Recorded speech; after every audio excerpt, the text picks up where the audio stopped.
Hello everyone, I hope you all are fine. आज हम 11th economics के अंदर हमारा जो चैप्टर नंबर 8 है उसका लास्ट टॉपिक करेंगे, जो कि है relation between total cost and marginal cost, कि टोटल कॉस्ट और मार्जिनल कॉस्ट में क्या रिलेशन है। सो देखिए, marginal cost is estimated as the difference between total cost of two successive मतलब लगातार सक्सेसिव यूनिट्स ऑफ आउटपुट। जो मार्जिनल कॉस्ट है उसको हम कैसे निकालते हैं, ये दो जो सक्सेसिव यूनिट्स है ना आउटपुट की, उनकी जो कॉस्ट है टोटल कॉस्ट, उन दोनों का डिफरेंस होता है। क्योंकि जब हम मार्जिनल कॉस्ट निकालते हैं एन टर्म, तो उसमें क्या करते हैं, जो हम निकाल रहे हैं उसमें से जो पिछली वाली है, ठीक है, वो क्या कर देते हैं, लेस कर देते हैं। तो दो सक्सेसिव टर्म्स का क्या होता है, ये डिफरेंस होता है। उसके बाद है when marginal cost is diminishing total cost increases at a diminishing rate. देखिए, जब मार्जिनल कॉस्ट क्या होते हैं, घटती है, तो जो टोटल कॉस्ट है वो डिमिनिशिंग रेट से बढ़ती है। देखिए, जो हमारी मार्जिनल कॉस्ट है वो किसका डिफरेंस है, T C N minus one. अगर इसका निकालना है तो 10 जीरो ही है, तो इससे और क्या होगा, तो डैश हो जाएगा। फिर फर्स्ट की निकालेंगे तो फर्स्ट की 20 है, 20 से पिछली क्या हो गई 10, फिर 10 आ गया, 28 minus 20 that is 8, 34 minus 28 that is 6, 38 minus 34 that is 4, 42 minus 38 that is 4, 48 minus 42 that is 6, 56 minus 48 that is 8, 72 minus 56 that is 16। ठीक है, ये फर्स्ट डिफरेंस हो गया। सेकंड क्या है रिलेशन इनका, कि जब मार्जिनल कॉस्ट घट रही है, देखो 10, 8, 6, 4, 4, जब मार्जिनल कॉस्ट घटती है तो टोटल कॉस्ट बढ़ रही है। देखो 10 से 20 हो गई, 28, 34, 38 बढ़ रही है, लेकिन कौन से रेट से, डिमिनिशिंग, कम रेट से। देखो पहले में कितने का डिफरेंस है, 10 का, दूसरे में 8 का, तीसरे में 6 का, फिर फोर्थ का। तो बढ़ तो रही है टोटल कॉस्ट, लेकिन डिमिनिशिंग रेट से। उसके बाद जब मार्जिनल कॉस्ट किसी की बढ़ती है, देखो यहाँ पे 4, 6, 8, 16 हो गया, तो टोटल कॉस्ट बढ़ता है इंक्रीजिंग रेट से। देखो यहाँ पर 4 का डिफरेंस, फिर 6 का डिफरेंस आ गया इसकी कॉस्ट में, फिर 8 का आ गया और फिर 16 का आ गया, तो टोटल कॉस्ट बढ़ती है इंक्रीजिंग रेट से। जब मार्जिनल कॉस्ट अपने लोवेस्ट पॉइंट पर होती है, लोवेस्ट पॉइंट मतलब कम, देखो मार्जिनल कॉस्ट कम का यहाँ पे 4, तो TC stops increasing at a decreasing rate. उस रेट पर, ठीक है, उस जगह पर जो टोटल कॉस्ट है वो डिक्रीजिंग रेट से बढ़ना बंद कर देती है। देखो यहाँ तक जो है टोटल कॉस्ट वो डिक्रीजिंग रेट से बढ़ रही है, क्योंकि गैप देखो कम होता जा रहा है, लेकिन इसके बाद क्या हो रहा है, टोटल कॉस्ट देखो बढ़ रही है, ठीक है, इंक्रीजिंग रेट्स। कौन से रेट से बढ़ रही है, ये ये देखो, इसके बाद यहाँ तक तो जो मार्जिनल कॉस्ट है वो जब लोएस्ट पॉइंट पर होती है, तो वहां तक तो टोटल कॉस्ट जो है वो कौन से रेट से बढ़ती है, डिक्रीजिंग।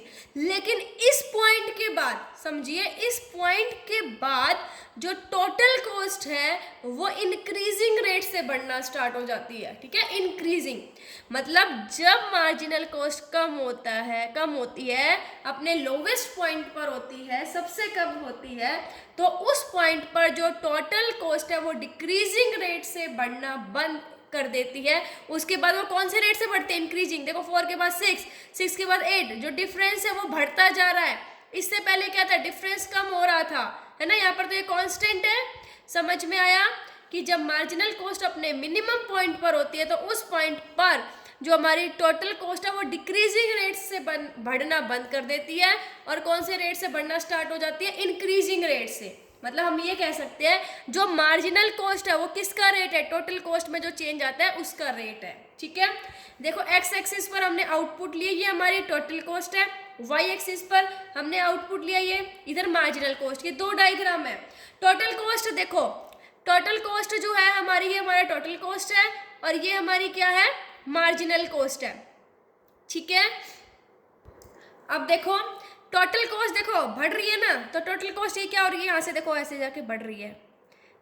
मार्जिनल कॉस्ट देखो पहले क्या हो रही है, कम, तो पहले क्या हो रही है, ये कम हो रही है। उसके बाद ये कांस्टेंट है, जो ये 4 4 आ गया, और उसके बाद ये बढ़ रही है, देखो ठीक है। हम इसको ऐसे भी कर सकते हैं, एक्स एक्सिस पर हम 1 2 3 4 5 6 7 8 ले सकते हैं, यहाँ पर हम गैप ले सकते हैं। हमने इसको डायग्राम को सिंपल बनाने के लिए हमने ऐसे डायग्राम बनाया है। ये टोटल कॉस्ट देखो बढ़ती है, तो ये देखो ये टोटल कॉस्ट बढ़ रही है और फिर ये बढ़ रही है। मार्जिनल कॉस्ट जो है वो क्या हो रही है, कम हो रही है, फिर ये कांस्टेंट है और फिर ये बढ़ रही है। अब अगर टोटल कॉस्ट बढ़ रही है तो फिर ये देखो फ्लक्चुएशंस कैसी हैं।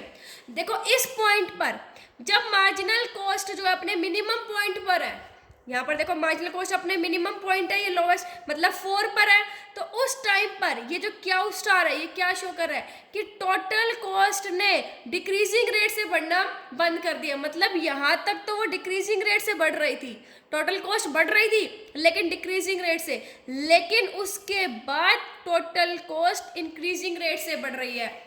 मतलब ये रिलेशन क्या शो करता है, जब मार्जिनल कॉस्ट घटती है अप टू पॉइंट क्यू तक, तो up two point Q star तक जो टोटल कॉस्ट है वो बढ़ती है डिक्रीजिंग रेट से, ठीक है।